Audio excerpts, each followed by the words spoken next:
I want to take just a moment to talk about the this is our second annual Michael E. Porter Lectureship. Many of you were here last year, and you know that we presented the first lectureship to Elizabeth. It was a great honor to do that. And so this year, we once again had 25 some odd nominations for the lectureship, which was wonderful. And I want to acknowledge the selection committee that worked alongside me to choose this year's winner. And that includes, of course, Elizabeth and our board chair, Stefan Larson. It also includes Jolene Monnier, who you may remember was our patient keynote speaker in Barcelona. It includes Peter DeBay, Jonathan Brunberg, and I'm very proud to say it also includes the input of Michael's daughters, including Sonia and Lana, who were not able to join us in person, but I really valued their input because this lectureship is about not just inviting a real change maker in this field to impart their wisdom and their journey, but it's also about recognizing the leadership that Michael Porter brought to this field and kind of creating a systematized way of thinking about value-based healthcare. So with that, I'm going to hand things back to Elizabeth so that she can introduce this year's honoree.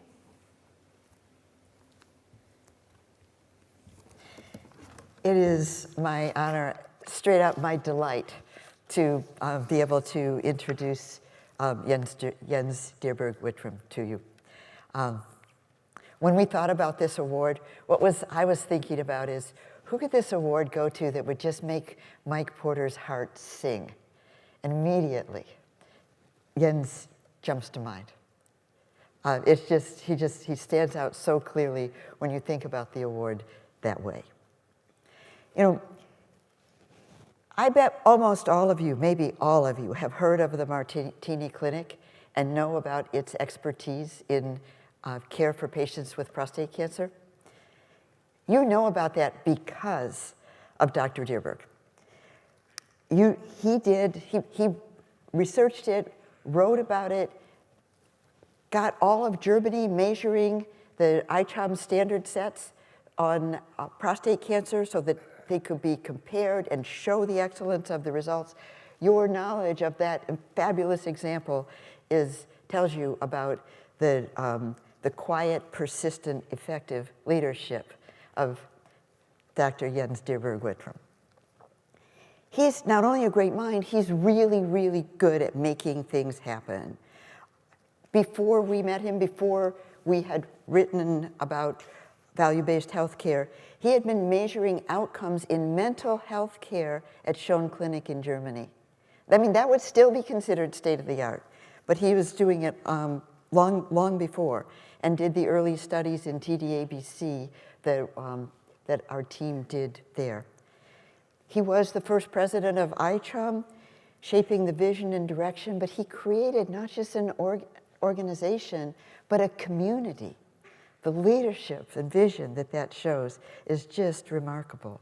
More recently, he has been the leader, the CEO of a hospital in Germany, not only through the pandemic, but they're the closest train stop, the first train stop to the front of the war. So he's dealt with amazing challenges there as well.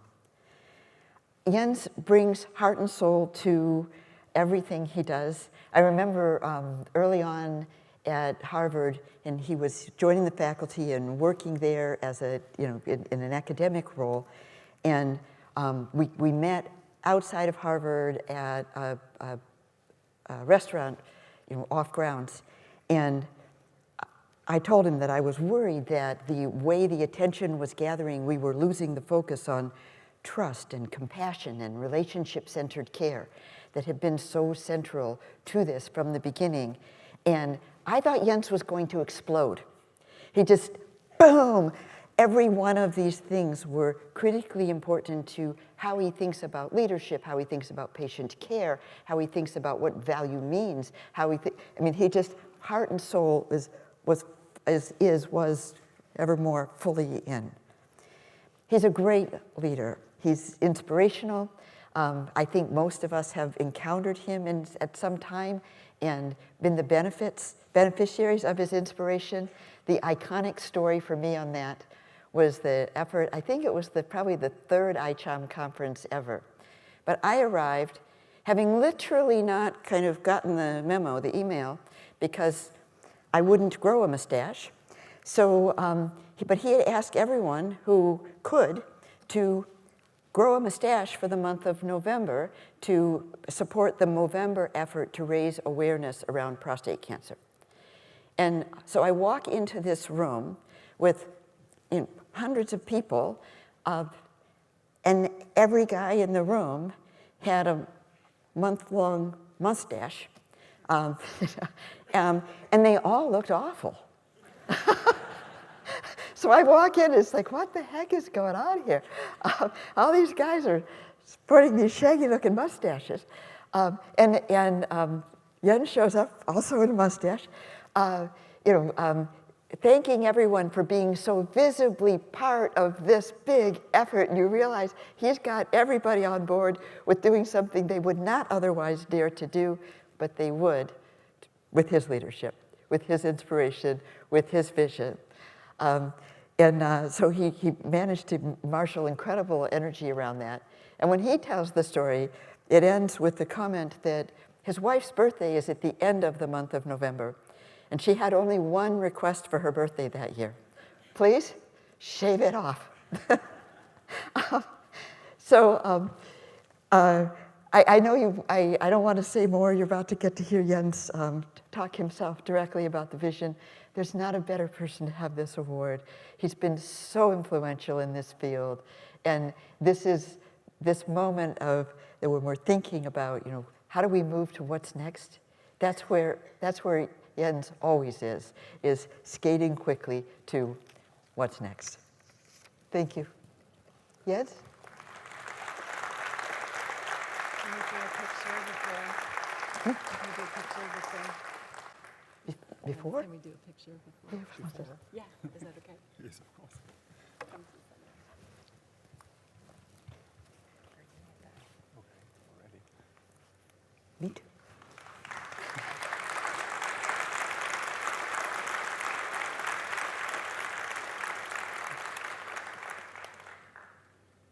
Thanks, Mark. Thank you so much. Thank you. I'll take that custodian. Thank you so much.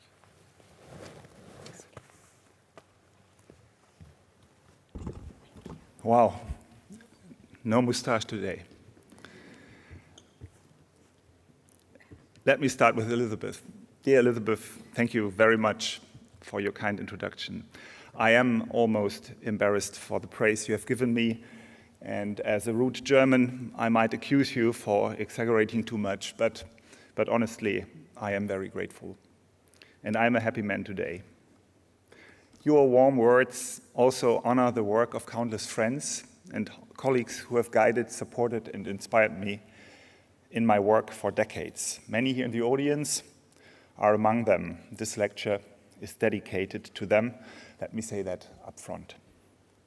Dear colleagues and friends, when a candidate for the Michael E. Porter Lecture had to be found for the first time last year at the ICHOM conference in Amsterdam, Elizabeth Theisberg has been the obvious choice. You, dear Elizabeth, together with Mike, developed a framework that continues to inspire and guide us all wherever we live and work.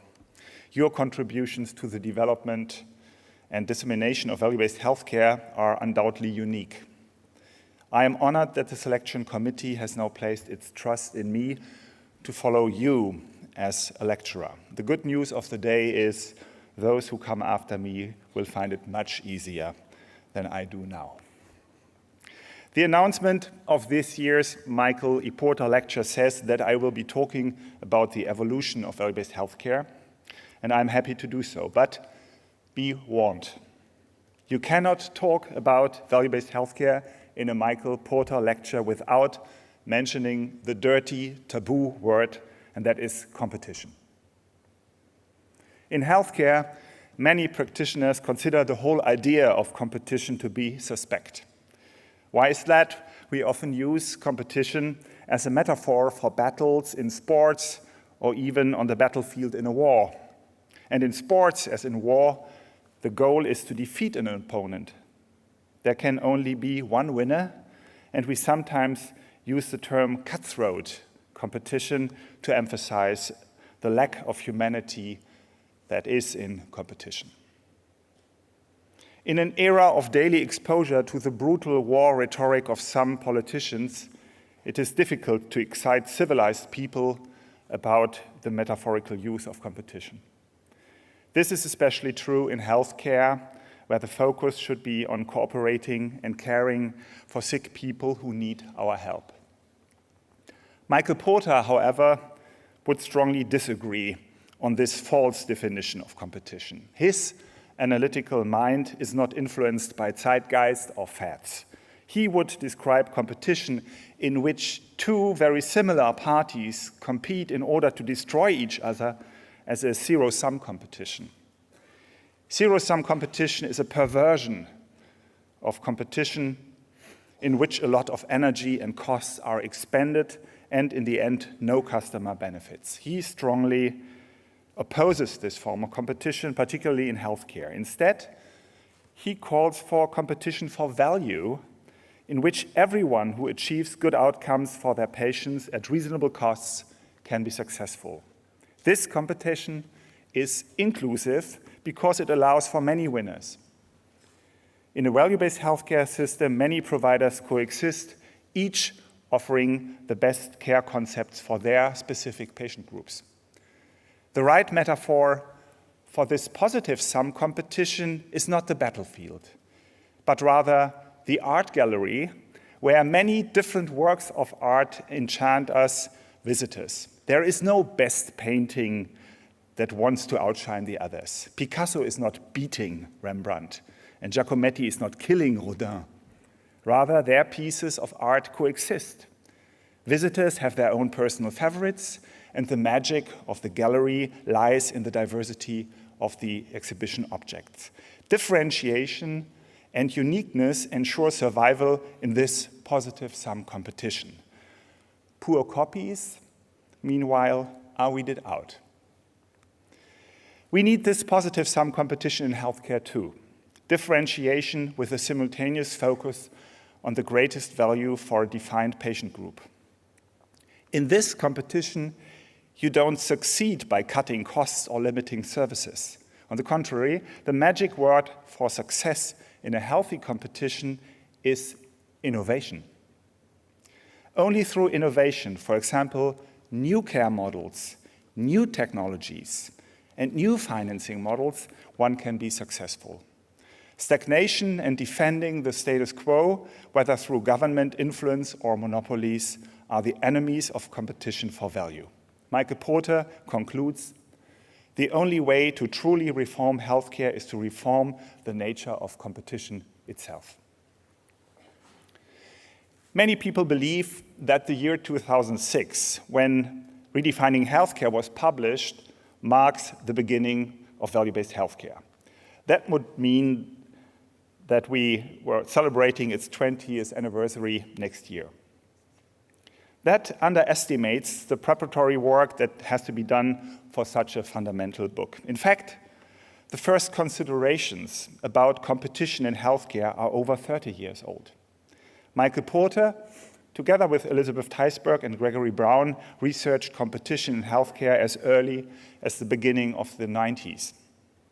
In their study entitled The Key to Healthcare Reform, Innovation, Information and Competition, they concluded that healthcare reforms regularly fail because the concept of quality is not understood and because customers, i.e. patients, referrers, and payers, have no transparency regarding outcome data.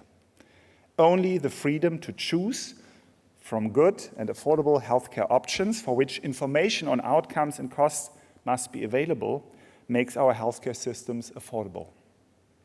And only financial incentives for innovative healthcare models make them future-proof for an aging population with growing healthcare needs.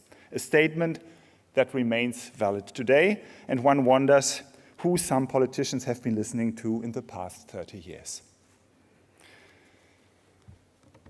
Unfortunately, my own journey into the world of value-based healthcare did not begin with a groundbreaking publication like that. Rather, it began with my personal failure, and that failure came about in dealing with my father's illness. My father was in his early 50s when he was diagnosed with multiple sclerosis. This disease had also caused his older brother to die a very miserable death at a young age. And their younger sister would receive the same diagnosis a few years later. As a human geneticist by training, this familial clustering has caused me many a sleepless night to this day. Over time, my father's physical and mental health deteriorated. His illness was associated with many different ailments, from incontinence and frequent urinary tract infections to sepsis, from numbness and paralysis to severe mobility restrictions. The self-determined veterinarian who loved gardening and hiking became a wheelchair user who needed help and ultimately lost his job. But worst of all this were his anxiety and depression, which robbed him of his energy and zest for life. My father's doctors weren't bad. They took all care of the issues they were trained in and felt confident about, but little more. And there was barely no communication between them, no coordination of the various therapies, no common therapeutic goals. Everyone worked on their own. And so my father's manifold psychological stresses remained unnoticed and untreated. Everyone tried hard, and yet they all failed. But I was the doctor who failed the most, even though I should have known better. It may not have been a coincidence that I took my first management position at a neurological clinic in the year 2002. My father passed away.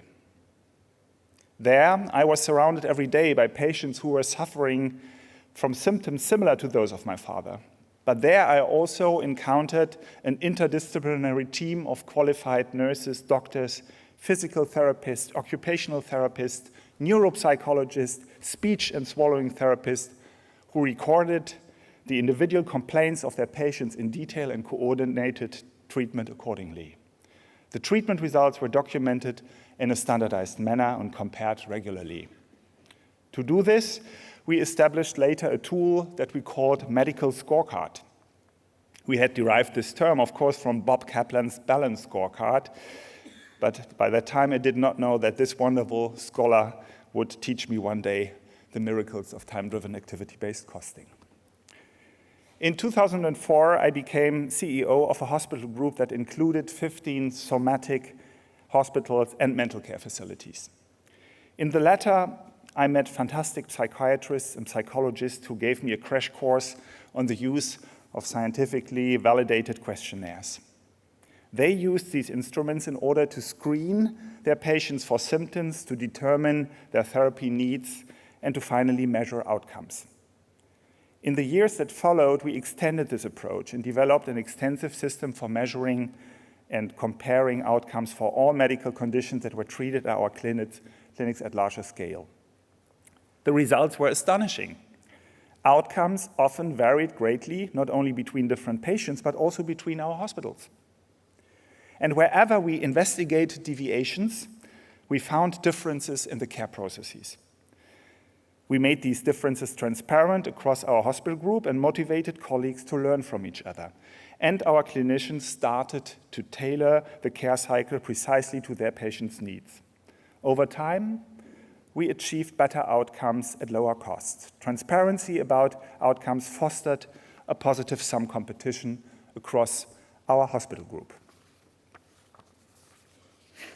In 2007, we started publishing quality reports containing our outcome data, the good ones and also the not so good ones. The response from patients, referring physicians, and health insurances were all positive. They rewarded our courage in being transparent. They shared our belief that, as they say, sunlight is the best disinfectant. And indeed, we learned that the clinics with the worst outcomes quickly improved. Within a few years, the departments that had previously been the worst often became the best. This taught us an important lesson. When striving for best outcomes, each team must find its own way. Ultimately, a range of clinics will emerge, each focusing on medical conditions they are good at. In our hospital group, this led to a hyper-specialization that was driving further improvement. The winner of this competition is the patient who can use the available information to the best clinic for their needs. In 2009, in the summer, I traveled with my family for vacations to Greece, as we do every year, to be honest. In addition to sunscreen and beach toys, my luggage contained a thick book that I had bought the previous year but had left unread on my shelf ever since. The book was Redesigning Healthcare, and it needs no further introduction in this round. I read it breathlessly, enthusiastically, and shaken. Reading this book was a turning point in my professional life. Value-based healthcare was the framework that I needed in order to understand the mechanics behind the work my colleagues and I had done before. VBHC became the North Star of my work. Redefining healthcare became my Bible, Torah, Quran, Communist Manifesto, whatever you like. In August 2009, my friend and BCG colleague Stefan Larsson invited me to a conference in Gothenburg, Sweden. Together with the philanthropist Carl Bennett, Stefan had brought together the Swedish healthcare leaders to discuss the importance of outcome data in Sweden's renowned health registries. Michael Porter was a guest of honor at this event. He was to present his concept of value-based healthcare. I was given the opportunity to present our work experiences as a completely unknown opening act for the rock star Michael Porter. At the end of the conference, Mike came up to me and asked me very kindly and very directly, "When are you coming to Harvard?" Thanks to Mike's generous support, 2 HBS case studies on outcome and cost measurement at Schönkliniken were written over the next few years. One by Caleb Stoll, who became, together with Peter DeBay, my co-leaders at ICHOM, and one by Mary Witkowski, today a distinguished board member of ICHOM. In 2012, Michael Porter and Stefan Larsson, together with Martin Ingvar from the Karolinska Institute, decided to found a non-profit institute to develop global standard sets of outcomes for the most important medical conditions and to drive value-based healthcare worldwide. The organization's working title was IHVM, Institute for Health Value Measurement.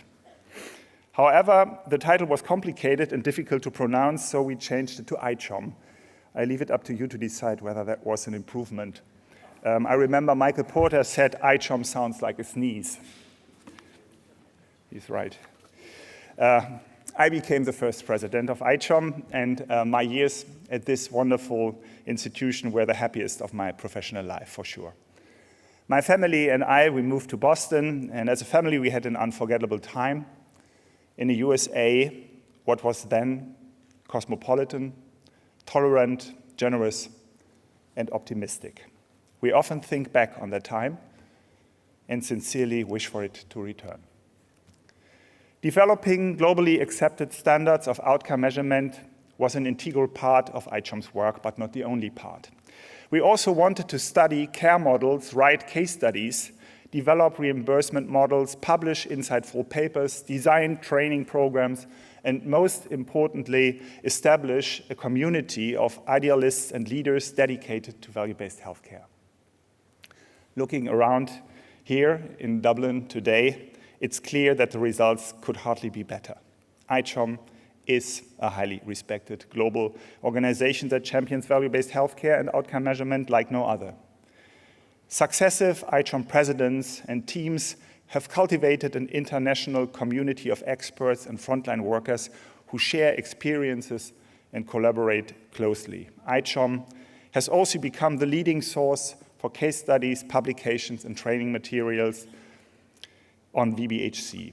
I would like to take this opportunity to thank ICHOM, its board of directors, its former presidents, and Jennifer and her wonderful team in particular for the incredible work of the past years.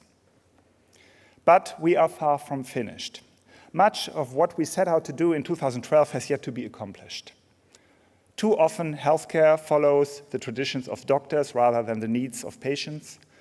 Although fee-for-service reimbursement is on the decline, it is still the norm.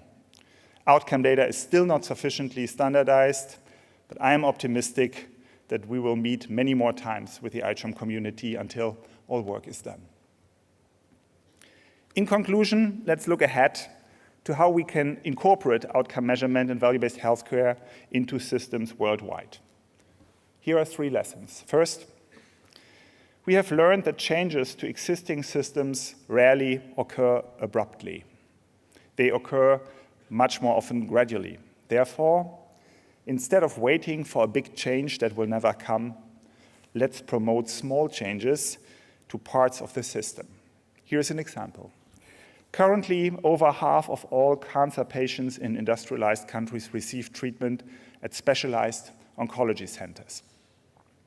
These centers often meet the criteria for integrated practice units, have multidisciplinary teams, tumor conferences, structures data collection, and measure outcomes. They have demonstrated through randomized controlled trials that they achieve better outcomes at lower cost than average clinics. Additionally, patient-reported outcomes are recorded in about 1/3 of clinical oncological studies conducted today. Is this a perfect world? No.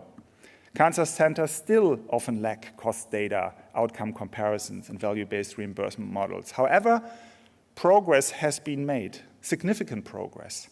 And I would like to encourage us all to bring more patients to these centers, further develop them, and strengthen their links to outpatient care services and palliative medicine. There is a good chance that we will see progress every year. Let's identify other areas of healthcare where we can implement similar strategies. Secondly, we must rely on competition and peer reviews. Here's a story. I am on the expert panel for Newsweek's Global Best Hospital Rankings. Without exception, our panel consists of VBHC aficionados. A few months ago, we decided that we would ask hospitals for our rankings if they report and record PROs. We agree that to be a leading hospital, you must systematically record the outcomes that matter to your patients. After announcing this decision, we received numerous emails and calls from hospital CEOs around the world. They asked how much the patient-reported outcome measurement would influence the ranking and how much time they would have to implement PRO measurement. Since then, we have seen significant progress in this area. What can we learn from this? Sometimes it needs a Kickstarter to get things going. Thirdly, here is a famous quote that I got from Bob Kaplan. "The only who cries for change is a wet baby." This leads to a simple rule. Don't waste time on those who are comfortable in the existing system. These are the people who obtained their ranks and titles in the traditional world and their money in the fee-for-service system. They are unlikely to change. Why would they? Instead, let's train and educate those in outcome measurement and value-based healthcare who are ahead of them and who won't do anything for money. Put them on stage, trust them, and get them promoted as soon as possible. The future of healthcare belongs to them. Dear friends, when Michael Porter developed his theories on competitive value, the world was different from what it is today. Digitalization and artificial intelligence present new opportunities and challenges. The global trends toward isolationism, nationalism, and exclusion are also making life more difficult, especially for global nonprofits like ICHOM. I would like to conclude by saying that ICHOM And the entire value-based healthcare community will combat all tendency toward exclusion. Access to value-based healthcare should be universal, regardless of social status, ethnicity, gender, religion, sexual orientation, or skin color. As Michael Porter said, everyone should be required to have health coverage for life. This makes economic sense and is compassionate and fair. Thank you very much.